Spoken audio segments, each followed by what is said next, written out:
Kanina po ay pinag-uusapan natin ang mga coordinates, Yusek Bisnar, and you started citing 416 cases. Ito yung parang potential flood control ghost projects, di ba?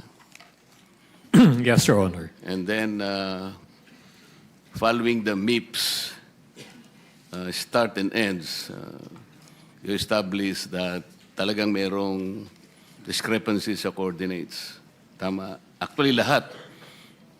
Yung 50, more than 50 and less than 50, sabi nga ng chairman, parehong mali yun. Because talagang may diferensya. Tama? In comparing po yung actual na site and Yes. then yung MIPS start coordinate. Kaya nga. The reason is, ang nangyari nga, ang pinadala sa opisina ng Pangulo ay yung MIPS application. If you will recall, nandiyan naman si Yusek Bernabe. During the first hearing of the Blue Ribbon Committee, of which I was the chairman, I already pointed out na ang sumbong sa Pangulo was based on the MIPS submission, which is wrong. Nagtataka ako kasi, Mr. Chair, kung bakit hanggang ngayon ayaw pa nilang sabihin yung dahilan.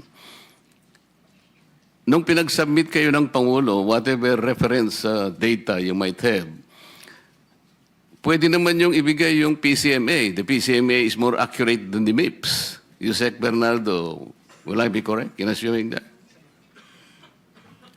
Mr. Chair, tama po, yung PCMA po yung actual. Yes, and then there is even more accurate than the MIPS and the PCMA. Ito yung tinatawag ninyong Survey 123. Tama? Yun nga namin siguro, maski ang chairman, naguguluhan sa inyo, bakit nga yun ang unan yung naisip?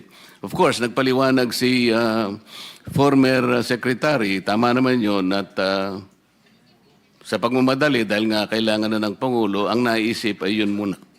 MIPS. Pero ito multi-year kasi. Kahit paano mo isipin, yung multi-year, gumagalaw naman yun eh. Kung pagbabasihan po natin ang inyong mga records, tingnan po ninyo, sinasabi pa nga dyan sa PCMA, this is geotag ito eh. Di ba? Real time. So doon pa lamang sa real time, geotag, dapat yun ang binigay ninyo. So na-lessen sana yung 421. Anyway, sabi ni former secretary, it's mind-boggling na 421 naman. Siguro nga sa karanasan naman niya, baka naman siguro 20 hanggang 50 siguro, baka maniwala sa mga. Pero 421, sabi niya medyo katakataka. Pero, Mr. Secretary, I will refresh your memory. Nung ako pa yung chairman, I was expecting na ang pinag-uusapan natin, wala pa tayong numbers noon eh.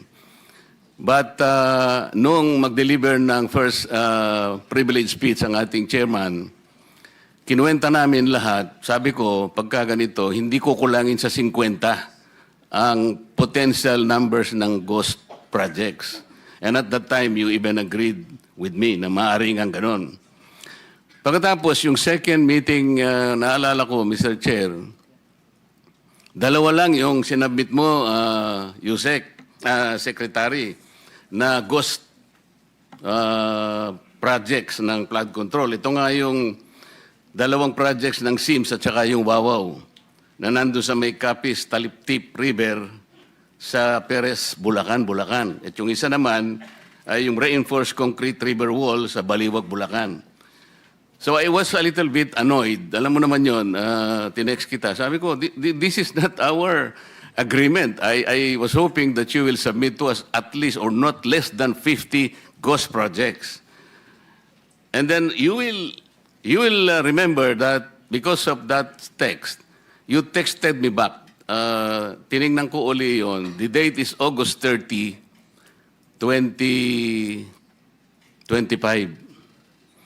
And you bear me a list of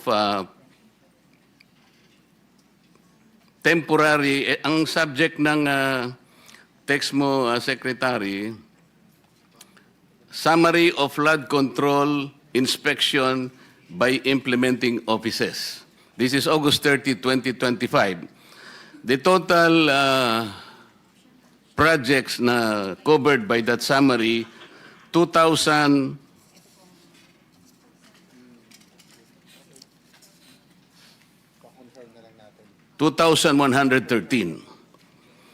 At dito sa report mo, Secretary, merong without structure, meaning ghost, 15.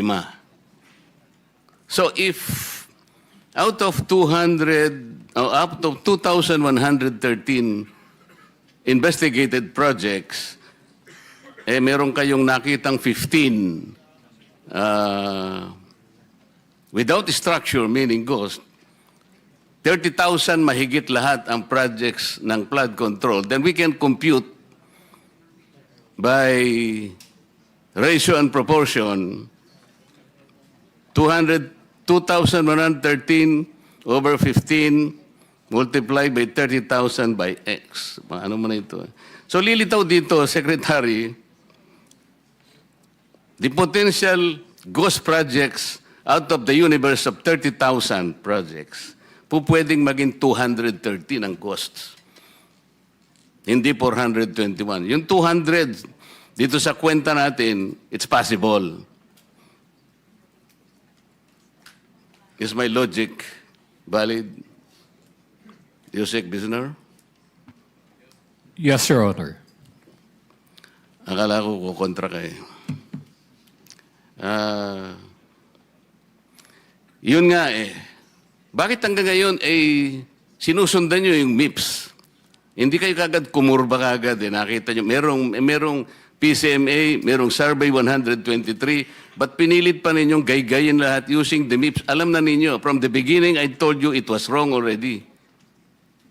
Bakit ngayon, pinipilit nyo pa, ngayon pa lang kayo kukurba, sabi nga ni Senator Montevero, so di uulitin nyo naman lahat ito, ang public na naman, magtatagal na naman tayo. Bakit hindi nyo kagad ikinurba yung pagsusuri ninyo? Your Honor, nung nagpakuha po tayo ng coordinates for the inspection ng AFP-PNP, dated September 9, 2025, pinakuha na po natin yung coordinates from both MIPS and PCMA. And ito yung ibinigay natin sa AFP-PNP. Ang ano lang po doon is hindi lahat po ng projects ay merong both MIPS and PCMA infratrack coordinates. Pero as much as possible po, kung ano po yung available ay ibinigay po natin. Di po ganoon, Yusek. Kasi nga, sabi ko nga kay Yusek Bernabe kanina, yung MIPS kasi, very preliminary yon. Pag NEP lang, para lang magkaroon kayo ng NEP, tsaka address pa lang yun eh. Lilitaw, gagalaw na yan pag PCMA na yan. Hanggang sa mapino na ninyo, lilitaw na sa Survey 100, lilitaw na medyo okay na yung coordinates nyo. Kaya lang, MIPS palagi ang ginagamit mo, kaya tingnan mo, yung coordinates mo ang baba lang, 2 kilometers. I will give you at least 14 samples of wrong coordinates. All over. Ako, nakakuha ko. Hindi 2 kilometers ang variance. Alam mo yung variance na nakuha namin is from 67 kilometers to 400 kilometers. Kasi ang ginagamit mo is MIPS. That is why at the very beginning, I was telling the DPWH, it is wrong to start from the MIPS. Mamimislead lahat ng mga tao. So, yun ang naging problema natin. I am happy that the chairman already encouraged the DOJ na kunin nyo na yung nakadetain sa Senate. Marami pa raw kaming nakadetain dito para lumug-luwag yung aming detention area. Yung ba yung tawag natin, boss? Senate Airbnb ata ang tawag natin dun eh. O para lumuwag-luwag naman yun, sabi ng DOJ, opo, kukunin namin. Talaga, kukunin nyo? Yes, Mr. Chair. Thank you. Sabi pa nga ng chairman natin, narinig ko kanina, Mr. Diskaya, kayo lahat na makipag-usap na kayo, baka sakaling mag-qualify kayo sa Witness Protection Program. Tama naman yun. Ang problema Prosecutor Padulyon, ini-insist mo kasi yung restitution kaya tayo nagkakaroon ng problema. Will you still insist on that? Sir, we never mentioned that restitution is a condition. Paulit-ulit po namin sinasabi yon, Mr. Chair, na hindi po siya kondisyon para ang isang tao ay matanggap o makonsidera bilang isang witness under the Witness Protection Tapos na Program. tayo dyan. Tapos na tayo dyan. Ang Kaya nga naging po, sinasagot ko po problema- kayo na hindi ko po namin sinasabi. Wala po kami sinasabi na restitution is a condition. So I'm not insisting on it, sir. Hindi mo sinasabi ngayon, but when you were talking about a memorandum, yun ang sinasabi mo, there, pwede naming ilagay yung restitution because it is a matter of good public policy. Ano namang klaseng... Kaya nga nahihirapan sila eh. Yung Diskaya, to my mind, were the first to apply under the Witness Protection Program. Ang problema, ang sabi ng then Secretary of Justice, now Ombudsman, ay hindi naman basta-basta ganun. Kinakailangan isaulin ninyo yung ininakaw ni. Ang problema po doon, kung wala namang wala namang korte pa pong nagsasabi kung talagang sila ay nagnakaw o nakapagnakaw, sino pong magkukwenta nun? Tapos ano yung in-explain ninyo under a certain paragraph of the law, merong memorandum na kung saan magkukomply sila doon, doon yung pinipilit yung restitution. And I think some of the potential witnesses that can be processed under that program, nagsipagbigay na ng kung ano-ano eh. Is that the truth? Only those who have been admitted into the program actually returned or made the restitution, sir. Why did they do that? They did that because it was their own initiative or you required them to do that? It was an agreement between the Department of Justice through the Secretary of Justice, sir, and the witness applicant po. That is the problem. The agreement is based not on the provision of the WPP. Sabi kung sinasabi ng WPP, it cannot be a condition. Kahit nasa memorandum, huwag mo ipipilit. Hindi po pwede yun eh. Kaya sinabi ko sa iyo earlier, and I think I should tell it again to you, sabi nating mga abogado, the spring cannot rise higher than its source. The law itself is the source. Ang spring, yung memorandum mo. Pinipilit mong ilagay sa memorandum yung restitution eh. O kaya merong ako nababalitaan, parang meron ng gustong umatras. Magkano ibibigay? At kanino ibibigay? Sino mag-a-account nun? Sino nagsabi nun na kung mangongolekta kayo sa DOJ? Di ba abuse of discretion yun, Mr. Padulyon? No, it is not, sir. What is it? It is not abuse of discretion. What The is it? parties, if I may be allowed to answer, Yes, sir. what is it? Yes, sir. If the parties both agree to the terms and conditions contained in the memorandum of But you agreement, cannot there is no impose an abuse. agreement. If you cannot impose an agreement which is not required by the law, especially if you will put restitution there, how can you do that? Mr. Chairman, sir, yung restitution po, yung memorandum of agreement is a product of an agreement between both the Secretary of Justice, representing the DOJ and the WPP, and the witness applicant. Wala pong abuse doon kung pareho po sila nagkasundo. Paulit-ulit na po namin sinasabi na ito tayo, naghahanap tayo at naghahabol tayo doon sa mga taong nangurakot, tapos itong mga tao na umamin at handang magsoli, ayaw nating tanggapin yung kanilang sinosoli. Ano ho ang nakikitang mali doon? Para po sa amin, para ho maibsan kahit papano yung sakit at pagdurusa ng ating mga kababayan na nakikita nila na napakalaking pera ang nawala, ano ho ba yung maibalik natin yung kaunti? And remember, Mr. Chair, if I may... Do not preach to the choir. No, I'm not preaching, Sandali Mr. sandali lang. Ang pinag-uusapan natin, these people are supposed to be potential witnesses for the state. Kailangan tulungan natin ang Estado para ma-prosecute kung sino-sino ang dapat managot. Kaya nga natin sila ilalagdag. Mahirap ang gagawin nila. Malalagay sa alangin ang buhay nila. Kaya nga yung witness protection is for them. Sa title na title lang makikita mo, witness protection in interest para sa kanila yon. So yung memorandum of agreement, ayun ay dahilan lamang para masiguro mo na sila'y makikipag-cooperate. Kasi kahit na sila'y na-approve under the witness protection program, but they will not cooperate based on the memorandum, pwede mo siyang i-discharge eh. Alam mo, the court can still do that. At saka yung final approval ng witness, state witness, Nasa court yun eh. Huwag mong kukunin yun eh. Kaso, isinasama ninyo yung restitution. That is the problem. And I will object to that. Palaging mali yun eh. E paano yung kay Diskaya? Pinipilit ninyo na mag-restitute. Sabi niya, ewan ko kung pinag-usapan ninyo. What did they tell you, Mr. Diskaya? Your Honor, kung magkano po ang i-restitute po muna namin. Oh, ano sabi nila? Magkano daw? Ako po, hindi ko po masabi kung magkano po. Kasi para sa akin po, parang kami po ang nanakawan. Parang ibig sabihin, parang modern day na pagnanakaw. Ibig sabihin yung nakaw ba? Siya pa ang magbibigay ng pera dun sa ninakawan niya? Parang ganun po. Sabi niya kanina, it's a disagreement between the applicant and the DOJ. Did you agree that you will restitute any money to the DOJ? Wala po pang maibibigay po. At saka... Yun na nga, because wala kang maibigay, hindi kanya ipoprocess under the Witness Protection Program. Is that not correct? hindi ko po alam, Your Honor, kung... Mr. Chair, paano to? Ito si Mr. Diskaya, he was the first, tsaka yung asawa niya who applied under the WPP. The problem is, ang sabi ng dating DOJ Secretary, hindi, kinakailangan isoli muna yung mga pinagnanakaw.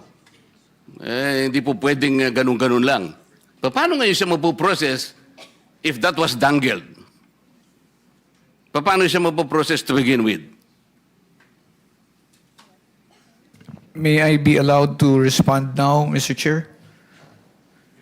PG, Padilla. Thank you, sir. Sir, Mr. Chair, una, sabihin ko lamang po na kasinungalingan po yung sinasabi ni Mr. Diskaya na agad-agad silang sinabihan na magsoli ka. Ang pinag-uusapan po dito, bago man lang makapagsabi ng ganon, kailangan munang makita kung ano ang gusto at kayang sabihin at patunayan ni Mr. Diskaya at ni Mrs. Diskaya doon sa kanilang salaysay. Prosec Pero General. hindi po sila nakikipag-ugnayan sa department, kaya hindi po sila mabigyan ng kaukulang proteksyon at hindi po ma-process yung kanilang application. So yung sinasabi po ni Mr. Diskaya, from the hearing of November 14 in the Senate Blue Ribbon Committee, there was never a chance or an opportunity that Mr. Diskaya and or counsel even approach the department despite the proddings of the chairman. Mr. Ano ba yung title mo? Mr. Prosecutor, Mr. PG na lang. Mr. PG, nung ako yung chairman pa dito, sila yung unang nag-apply. So, dahil kailangan nila ng protection, it was incumbent upon the chairman na sumulat sa Senate President to endorse yung kanilang application. That was the provision of law kasi. But even before they can do that, actually kasi nung sinasabi ko yon nung hearing, di ko naman alam mapapalitan na pala kami. Alam mo na yon, di ba? Yung araw din na yon, nag-press con na si Secretary of Justice. Narinig ko eh. Sabi niya, hindi po pwedeng ganon. I cannot apply. Hindi pwedeng basta-basta ganon na lang. And then the new Senate President based his judgment of not entertaining that application on the articulation of the Department of Justice. So, ang tinatanong ko nga sa inyo, hindi siya sinungaling. Ang mismong kayo ang nagbigay na ng condition kasi. Kaya sinasabi ko, if you insisted on the condition of restitution, how can Diskaya or any other persons similar to his situation even begin to apply under the WPP? If I may respond, Mr. Chair. If I may refresh the memory of the good senator, during the last hearing of November 14, 2025, that matter that you raised about the statement made by the former Secretary of Justice was already put on the side when you asked that question. And we already informed the chairman that if they wish to file their application, if they wish to be processed, they go to the Department of Justice. Binanggit po yan, nasa transcripts po yan na sinasabi niya, sige, wala mo nang pag-uusapang restitution. But did they ever come to the department to coordinate with us? No, they did not. And let me just put it on record, sir, na hindi po ito question na kung sino ang nauna na nagsalita. Hindi po ito question kung sino yung naunang nagbanggit ng napakaraming pangalan kung hindi rin naman nila kayang suportahan ng ebidensya at wala rin naman silang mabibigay na magpuprove o magpapatunay doon sa kanilang mga sinasabi. Yan po ang kailangan naming suriin. I am sorry, Mr. Chair, he did not refresh my memory. Pinupulyut mo yung memory ko eh. Hindi siya nagpunta rito na sabihin niya na, okay, pumunta ka sa DOJ, wag na muna nating pag-usapan ng restitution. Walang ganon. Nagpunta nga siya rito dito si DOJ Secretary din eh. O sabi ko, Boying, okay na ba yun? Papupunta. O di wala nang ano ha? Wala nang restitution ha? Basta papuntahin mo silang mag-asawa doon. Hindi ba nagpunta ka, Mr. Diskaya? Yung kinabukasan nung magkita kayo rito? Mr. Diskaya, you may respond, but unfortunately, your time is up. Your Honor, nung ano po, Your Honor, hindi po kami... yes po, Your Honor. Yeah, Sige. proceed. Kasi tapos na yung time ni Oh. Senator Marcoleta. Yes po, Your Honor. Opo. Hindi nga, ipaliwanag mo. Bali po, Your Honor, kasi po, di pa po nagsalita po yung misis ko na Hindi nga, ganito. Wala na akong time eh. Pinapunta ka niya ron. Kasi nandito nag-uusap kayo eh. O, kayong dalawang mag-asawa, punta kayo ron ng alas 9. Pumunta kayo. Sinabi ba niya wala nang restitution? Nung una po, wala pong sinabing may restitution, pero nung sumunod po, yung panghuli po naming usapan po is may restitution, magkano daw po ang i-restitute namin. Tapos kakasuhan din po daw kami at hindi didiinan. Pero gusto ko po, Your Honor, na hindi na po muna magsalita ng dire-diretso kasi po yung huli po yung misis ko na nagsalita siya na hindi daw po kami kasama sa WPP. Yung natatandaan ko po yung huling hearing po dito ay nakulong po yung misis ko sa Davao. Samantalang meron naman po nag-exist na project. Kaya natatakot po ako, Your Honor, na baka pag nagsalita na rin po ako, baka po sa susunod po ako naman po ang makulong. Kaya hindi na po ako magsasalita. Salamat po, Mr. Chair. Thank you. Mr. Chair, point of order before the next. Yes, hearing. Senator Risa. Salamat, You're Mr. recognized. Chair. Pwede po bang malaman kung tulad ng iniutos ng chair nung nakaraang hearing, nag-submit na po sina Mr. and Ms. Diskaya nung buong listahan nila, ledger, ng mga proyekto nila kasama ang mga joint venture projects para sa mga taong 2016 hanggang 2022? Your Honor, nung nakalabas po ako, Your Honor, nung nakaraan po, ay hindi po kami pinapasok halos ng mga taga City Hall. Kasi po yung mga taga City Hall po, pinasarado po nila yung office namin. Kasi po, nirevoke po nila yung business permit po namin dahil sa kakulangan po ng occupancy permit. So, nakiusap po kami sa City Hall na sana po papasukin po yung mga taga Senate Sergeant at Arms at ayaw po nilang papasukin. At ngayon po, wala na po kaming empleyado. Lahat po sila ay iniwan na po kami o yung iba po ay separated na po kasi sarado na po yung kumpanya namin. Ganun din po yung mga nangungumpahan sa office po namin na building na pinauupahan ay wala na rin po sila doon. Kanya-kanya na po sila ng sara. Mr. Chair, diretso lang po yung tanong ko pero hindi diretso yung sagot.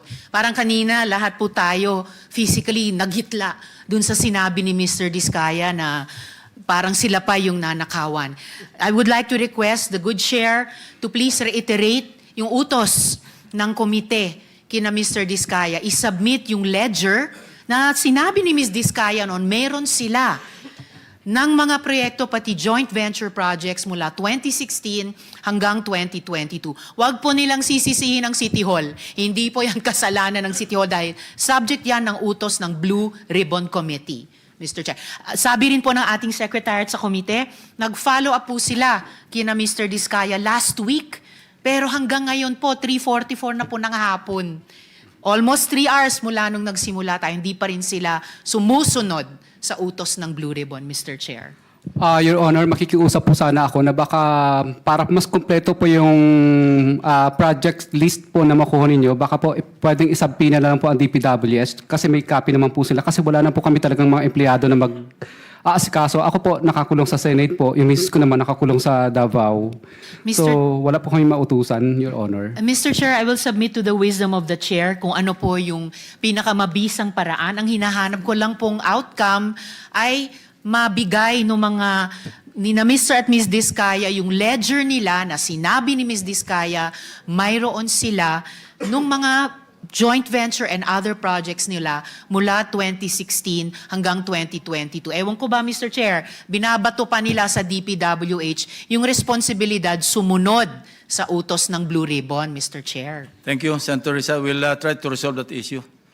Thank you, Mr. Chair. Senator JB Ejercito is recognized. Just a quick manifestation, Mr. President, with the permission of Senator. Yes, go ahead. Well, Mr. President, ako hindi nagtataka bakit hindi tinatanggap sa Witness Protection Program itong mga diskaya. Dito lang sa Senado, hindi na kayo nagko-cooperate eh. Ito'y patunay na mukhang hindi kayo qualified maging witness. Kung sa Senado, hindi kayo nagko-cooperate, bakit kayo bibigyan ng puwang ng mga taga-WPP? For the record, Mr. President. Thank you, Senator JB. Thank you, Mr. Chair. Anyway, Mr. Chair, naalala ko po yung kasi na-focus masyado matagal yung pong notorious sa district office ng Bulacan, pero equally notorious is the Mindoro, no?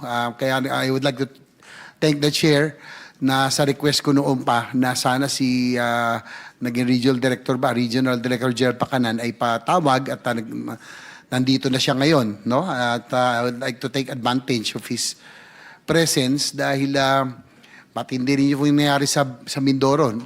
Although yung lugar na yun, mga lugar na pinaglagyan ng mga flood control projects, nauhan, mga swampy, mga river town na kahit na gaano karami semento ang ubusin dyan, hindi yata mawawala talaga ang baha dyan. No? So yan ang base sa ating unang impormasyon. Siguro tanong lang natin muna si Yusek Bernardo. Total, nandito na si Yusek Bernardo. Sinabi kasi ni Congressman Toby Tiangco na mayroong scheme sa lower house tungkol sa bentahan ng projects. No? Pwede nyo i-confirm. Sa iyong pagkakaalam, maaari nyo bang